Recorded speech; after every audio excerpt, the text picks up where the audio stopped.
Hello everyone, welcome to Naira study. अब आप सब कैसे हैं? आई होप अच्छे होंगे। मैं नायरा स्वागत करती हूँ आप सबका आपके अपने YouTube channel Naira study hub पर। फ्रेंड्स, आज हम लोग डीएलएड सेकंड सेमेस्टर का जो आपका सब्जेक्ट साइंस हो जाता है उसके बहुविकल्पीय प्रश्नों की सीरीज को पढ़ेंगे, जो कि पार्ट 3 है। उससे पहले की सीरीज में हम लोगों ने पार्ट 1 और पार्ट 2 कंप्लीट किया। आप लोग प्लेलिस्ट में जाकर उसे देख सकते हैं और अच्छे से तैयारी कर सकते हैं। तो फ्रेंड्स, अगर अभी तक आप लोगों ने चैनल को सब्सक्राइब नहीं किया है तो प्लीज़ सब्सक्राइब कर लें और बेल आइकन को भी ज़रूर प्रेस कर लें, जिससे कोई भी नोटिफिकेशन हो वो आप तक पहुंच जाए। तो चलते हैं आज की सीरीज का फर्स्ट नंबर क्वेश्चन देख लेते हैं। फर्स्ट नंबर क्वेश्चन है, उदासीनीकरण क्रिया में अम्ल बनता है या क्षारक बनता है या क्षार बनता है या लवण व जल बनते हैं। तो इसमें आपका जो राइट आंसर हो जाता है वो हो जाता है लवण व जल बनते हैं। यानी जब अम्ल किसी क्षार से क्रिया करता है तब लवण और जल बनता है। जिन अम्लों में ऑक्सीजन तथा सल्फर नहीं होते हैं वे कहलाते हैं तो हाइड्रेसिड, ऑक्सी अम्ल, थायो अम्ल या दुर्बल अम्ल। तो इसमें आपका आ ऑप्शन राइट हो जाता है, यानी कि हाइड्रेसिड हो जाता है। जिन लवणों के जलीय विलयन एक ही प्रकार के धनायन व एक ही प्रकार के ऋणायन देते हैं वे कहलाते हैं सामान्य लवण, बेसिक लवण, अम्लीय लवण या द्विलवण।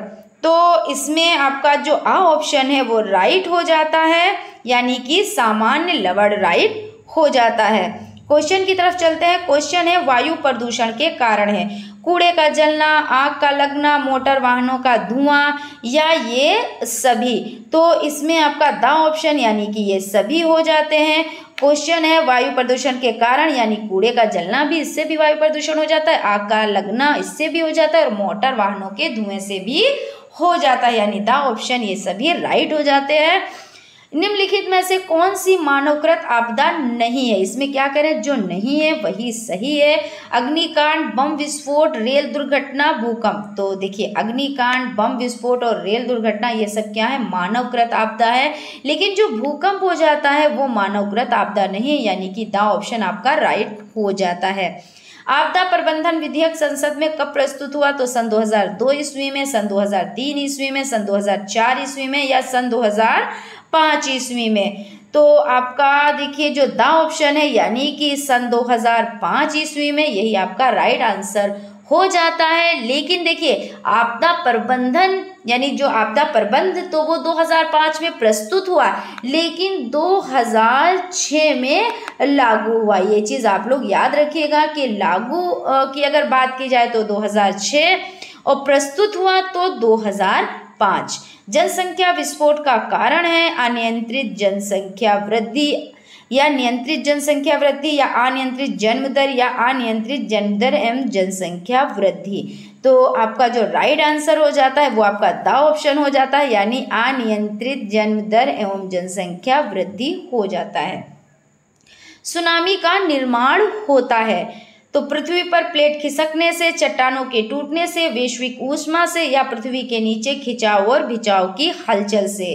तो पृथ्वी पर प्लेट यानी खिसकने से आ ऑप्शन आपका राइट हो जाता है। सुनामी का संबंध है प्रसिद्ध शरारती जलमग्न लहर, पानी के अंदर उत्पन्न लहर। तो देखिए, इसमें द ऑप्शन जो आपका हो जाता है यानी पानी के अंदर उत्पन्न लहर, यही आपका राइट आंसर हो जाता है, यानी कि द ऑप्शन आपका राइट है। चक्रवात का आकार होता है चौकोर, गोल, अंडाकार या आयताकार। तो चक्रवात प्रायः गोलाकार भी होते हैं। कैसे होते हैं? तो गोलाकार भी होते हैं। समझ लीजिए, यहाँ पे गोलाकार भी होते हैं और कैसे होते हैं, अंडाकार भी होते हैं। ठीक है ना, अंडाकार भी होते हैं और कैसे होते हैं, और वी आकार के होते हैं। यहाँ पे दो ऑप्शन दिए हुए हैं, गोल यानी गोलाकार, है ना, अंडाकार। तो इसमें देखिए जो पवन सीरीज है इसमें सा ऑप्शन को राइट माना गया है। तो आप अंडाकार यहाँ पे आपके लिए ये राइट आंसर हो जाता है। वैसे तो गोलाकार भी होता है। किस ग्रह को वर्ष 2006 में ग्रह की श्रेणी से हटा दिया गया? पृथ्वी, मार्स, नेपच्यून या प्लेटो। तो किसको हटाया गया है? तो प्लेटो को ग्रह की श्रेणी से हटाकर क्या किया गया है? तो उसे बौने ग्रह के यानी बौने ग्रह की श्रेणी में रखा गया है। किस श्रेणी में रखा गया है? तो बौने ग्रह की श्रेणी में रखा गया है। उसके बाद क्वेश्चन की तरफ चलते हैं। क्वेश्चन है द्वितीय प्रकार के उत्तोलक का उदाहरण है बोतल खोलने वाला यंत्र, पंजेदार हथौड़ी, कैंची, ब्रेड काटने का चाकू। तो द्वितीय प्रकार का उत्तोलक, लेकिन इसमें देखिए जब तक आपको ये नहीं पता होगा कि प्रथम प्रकार के उत्तोलक में क्या होता है, द्वितीय प्रकार के उत्तोलक में क्या होता है, तृतीय प्रकार के उत्तोलक में क्या होता है, तब तक आप इस तरह के क्वेश्चंस को सॉल्व नहीं कर पाएंगे, है ना। तो इसके बारे में डिटेल में मालूम होना चाहिए। तो मैं पहले आप लोगों को एक ट्रिक बताती हूँ। अब बल, आप इसको याद रखिएगा, बहुत अच्छे से इसको सॉल्व कर पाएंगे। तो अब बल यानी देखिए जो फर्स्ट प्रकार का आपका उत्तोलक हो जाता है, ठीक है ना। तो उसमें क्या होता है, उसमें देखिए आ फोर क्या होता है, ये अब बल है तो आ फोर आलम्ब होता है ना। तो प्रथम प्रकार के उत्तोलक में आलम्ब बीच में हो जाता है। सेकेंड प्रकार के उत्तोलक की बात की जाए तो अब भा हुआ ना, अब बल में अब भा आया, तो भा में देखिए यहाँ पे समझ लीजिए भार। तो द्वितीय प्रकार का जो उत्तोलक है तो उसके बीच में भार होगा द्वितीय प्रकार के उत्तोलक में। अब तृतीय प्रकार के उत्तोलक की बात की जाए तो इसमें क्या होगा, इसमें बल बीच में होगा, बल बीच में होगा। आप इस तरह से इसको याद रख सकते हैं। तो अब बल से आप याद रख सकते हैं, ठीक है ना। तो इसको समझ लेते हैं कि द्वितीय प्रकार के उत्तोलक का क्या उदाहरण है। तो बोतल खोलने वाला यंत्र, यानी कि जो आपका आ ऑप्शन है वो राइट हो जाता है। क्वेश्चन है परबल क्षार है NH4OH CaOH का होल स्क्वायर NaOH MgOH का होल स्क्वायर।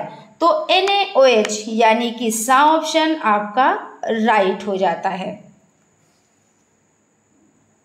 क्वेश्चन है अधपका मांस खाने से होने वाला रोग है टाइफाइड, एंथ्रेक्स, रेबीज और पील पाँव। तो इसमें एंथ्रेक्स आपका राइट आंसर हो जाता है, ठीक है ना। लेकिन इससे पील पाँव भी हो जाता है, लेकिन इसमें आपका बा आंसर माना गया है। तो आप एंथ्रेक्स, क्योंकि है दोनों लेकिन आपको तो एक ही पे तो टिक करना है ना, तो आपका एंथ्रेक्स इसको सही आप कर लें, क्योंकि इसमें भी आपका दिए हुए, ऐसा नहीं है कि अगर इसमें दिए होते, क्योंकि जो सीरीज होती है उसमें क्वेश्चंस काफ़ी गलत हैं, जिसमें अगर कहीं पे बा ऑप्शन सही है तो उसमें सा दिए हुए हैं, तो ऐसा नहीं है कि इसमें सही है इसलिए आप मान लो। लेकिन यहाँ पे देखिए ऑप्शन वाले जो क्वेश्चन होते हैं उसमें एक ही पे टिक करना होता है, तो आप एंथ्रेक्स पे टिक करिए, बस ये चीज़ है। बाकी ज़रूरी नहीं कि इसमें सही है तभी सही होगा। रसांकुर संरचना पाई जाती है तो शुद्रांत में, यकृत में, लार ग्रंथि में या हृदय में। तो शुद्रांत में रसांकुर संरचना पाई जाती है तो शुद्रांत में पाई जाती है, यानी रसांकुर आहार नाल के शुद्रांत भाग में पाए जाते हैं। निम्नलिखित में से भौतिक परिवर्तन, तो भौतिक परिवर्तन को समझ लेते हैं। दूध से दही का बनना या गन्ने के रस से सिरके का बनना या बल्ब का जलना या कागज का जलना। इसमें आपका एक ही सही है लेकिन 3 गलत है। 3 गलत है, पहले उनको समझ लेते हैं क्यों गलत है, और एक सही है उसमें क्यों सही है इसको समझ लेते हैं। तो रासायनिक परिवर्तन और भौतिक परिवर्तन ये आप लोगों के लिए मोस्ट इंपॉर्टेंट है, लघुत्तरीय में भी ऐसा क्वेश्चन पूछा जाता है। तो देखिए जो भौतिक परिवर्तन होता है वो कैसा होता है, जैसे उसी अवस्था में फिर से वापस लौट आना, वो आपका भौतिक परिवर्तन हो जाता है। और लेकिन रासायनिक परिवर्तन में क्या होता है, उस अवस्था में पुनः वापस नहीं आ पाना, ये आपका रासायनिक परिवर्तन हो जाता है। जैसे आप समझ लें कि दूध से दही बन जाता है, तो क्या आप दही से फिर से दूध बना सकते हैं? नहीं बना सकते हैं। अब आप गन्ने का रस लीजिए और उसको सिरका बना दीजिए, अब उस सिरके से गन्ने को यानी गन्ने के रस को फिर से प्राप्त कर लें उसी जैसे उसी तरह से उसी रस के रूप में, तो नहीं प्राप्त कर पाएंगे। या आपने कागज लिया और कागज को जला दिया, वो राख बन गई, अब क्या करें, उस कागज को पुनः उसी तरीके से आप प्राप्त कर लें तो नहीं कर पाएंगे। तो ये आपके सारे परिवर्तन कैसे हो गए, तो रासायनिक परिवर्तन हो गए। अब बात करें भौतिक परिवर्तन की, तो देखिए भौतिक परिवर्तन क्या होता है, जैसे जल को आपने लिया और उसको आपने फ्रीज में रख दिया, ठीक है ना।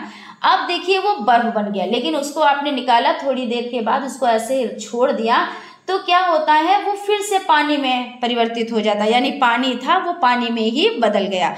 तो ये क्या हो जाता है, तो ये भौतिक परिवर्तन हो जाता है। तो इसमें देखिए दूध से दही का बनना, तो आपका क्या हो जाता है, रासायनिक परिवर्तन हो जाता है, यानी कि ये गलत हो जाता है। गन्ने के रस से सिरका बनना, फिर से आप सिरके से गन्ने का रस नहीं प्राप्त कर सकते। कागज का जलना, तो जब कागज जल जाएगा तो आप फिर से उस कागज को नहीं प्राप्त कर पाएंगे। लेकिन बल्ब का जलना, तो ये आपका क्या हो जाता है, ये भौतिक परिवर्तन में आता है। नींबू में पाया जाने वाला अम्ल है, तो सल्फ्यूरिक, एसिटिक, नाइट्रिक या साइट्रिक, तो इसमें साइट्रिक हो जाता है, यानी कि द ऑप्शन आपका राइट हो जाता है। विटामिन डी का सबसे सस्ता प्राकृतिक स्रोत है, तो फल, सब्जी, सूर्य की रोशनी यानी धूप या दूध। तो सूर्य की रोशनी जो विटामिन डी है उसका सबसे सस्ता तो छोड़ो, एकदम मुफ्त का है ना। सस्ते का मतलब तो ये होता है कि कुछ पैसे आपने लगाए, लेकिन मुफ्त का मतलब कुछ भी पैसे आपने नहीं लगाए, एक भी रुपया आपने खर्च नहीं किया, तो आपको फ्री में मिलता है। और विटामिन डी का सबसे बड़ा प्राकृतिक ये स्रोत है क्या, तो सूर्य की रोशनी यानी धूप हो जाता है। सरोते में आलम्ब होता है, तो किनारे पर, बीच में, किनारे तथा बीच के मध्य या उपयुक्त में से कोई नहीं, तो आ ऑप्शन हो जाता है, किनारे पर हो जाता है, यानी कि देखिए आ ऑप्शन राइट है। घड़ी को चाबी में संग्रह करते हैं, तो गतिज ऊर्जा, गुरुत्वीय त्वरण या स्थितिज ऊर्जा या सामर्थ्य, तो गतिज ऊर्जा ये राइट आंसर हो जाता है। एलिसा परीक्षण किया जाता है कैंसर में, क्षय में, एड्स में या टाइफाइड में, तो एलिसा परीक्षण किया जाता है एड्स में, यानी कि आपका सा ऑप्शन राइट हो जाता है। नाइट्रोजन अणु में होता है त्रिक आयनिक बंध, एकल सहसंयोजी बंध, द्विक सहसंयोजी बंध या त्रिक सहसंयोजी बंध, तो द ऑप्शन आपका राइट हो जाता है, यानी कि त्रिक सहसंयोजी बंध हो जाता है। किसी तत्व का परमाणु क्रमांक 15 तथा द्रव्यमान संख्या 40 है, तत्व के परमाणु के नाभिक में न्यूट्रॉनों की संख्या होगी 18, 58, 40, 25, तो इसमें द ऑप्शन राइट है, यानी कि 40 माइनस 15 बराबर 25 है ना, तो 25 आंसर आपका राइट हो जाता है। दाएं नीले से अशुद्ध रुधिर किस अंग में चला जाता है, फेफड़े में या हृदय में या त्वचा में या यकृत में, तो फेफड़े में चला जाता है, यानी कि आ ऑप्शन आपका राइट हो जाता है।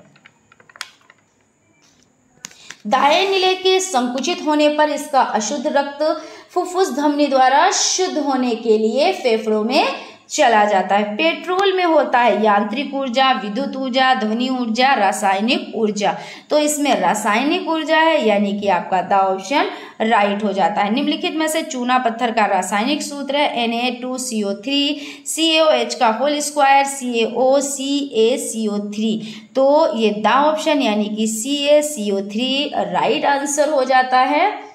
और ये क्रिस्टल के रूप में पाया जाता है, यानी चूना पत्थर CaCO3 ये किसके रूप में पाया जाता है, तो ये क्रिस्टल के रूप में पाया जाता है। सोलर सेल में मुख्य रूप से ऊर्जा का रूपांतरण होता है, तो प्रकाश ऊर्जा का विद्युत ऊर्जा में, प्रकाश ऊर्जा का रासायनिक ऊर्जा में, रासायनिक ऊर्जा का प्रकाश ऊर्जा में या ऊष्मीय ऊर्जा का प्रकाश ऊर्जा में, तो प्रकाश ऊर्जा का विद्युत ऊर्जा में, यानी कि आ ऑप्शन आपका राइट हो जाता है।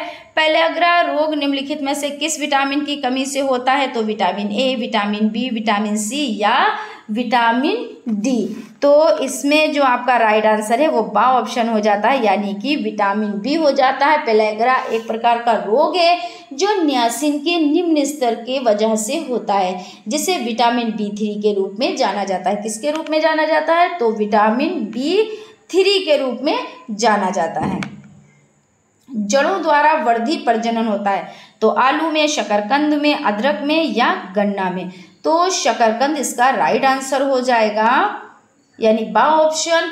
अंकुर जो जड़ों से अचानक उगते हैं उन्हें अक्सर शकर कहा जाता है, इसलिए आपका बा ऑप्शन शकरकंद राइट आंसर हो जाता है। आज की सीरीज का लास्ट क्वेश्चन देख लेते हैं। अब इसके बाद देखिए आपके जो अति लघु टाइप क्वेश्चंस हैं वो स्टार्ट होंगे, तो फ्रेंड्स देख लेते हैं आज की सीरीज का लास्ट क्वेश्चन। वह उत्तोलक जिसमें आलम्ब एवं आयाम के मध्य भार है, हैंडपंप, चाकू, ट्रॉली, फावड़ा, तो वह उत्तोलक जिसमें आलम्ब एवं आयाम के मध्य भार है, तो अभी हम लोगों ने एक ट्रिक के बारे में बात की कि अब बल के बारे में। तो जब आप इस तरह से ट्रिक यूज़ करेंगे तो आप क्वेश्चन आसानी से कर पाएंगे। तो बीच में प्रथम प्रकार के उत्तोलक में क्या होगा, बीच में तो आलंब होगा, ठीक है ना, क्या होगा, आलंब होगा। द्वितीय प्रकार के उत्तोलक में क्या होगा, तो अब भा से भार, है ना, तो भार होगा बीच में। और तृतीय प्रकार के उत्तोलक में क्या होगा, तो तृतीय प्रकार के उत्तोलक में बल होगा। यहाँ पे क्या पूछा है, वह उत्तोलक जिसमें आलंब एवं भार के मध्य आलंब एवं आयाम के मध्य भार है, भार जिसमें बीच में है, तो द्वितीय प्रकार के उत्तोलक में, है ना। और द्वितीय प्रकार का उत्तोलक कौन है, तो ट्रॉली है। तो इस तरह से आपका सा ऑप्शन राइट हो जाता है। आई होप आप लोगों को चीज़ें समझ में आई होंगी और सेशन अच्छा लगा होगा। अगर सेशन अच्छा लगा तो प्लीज़ एक लाइक ज़रूर करें, और अगर अभी तक आप लोगों ने चैनल को सब्सक्राइब नहीं किया तो प्लीज़ सब्सक्राइब कर लें और बेल आइकन को भी ज़रूर प्रेस कर दें, जिससे कोई भी नोटिफिकेशन हो वो आप तक पहुँच जाए। मिलते हैं नेक्स्ट क्लास में, तब तक आप लोग अपना ख्याल रखें और स्टडी कंटिन्यू रखें। Thank you.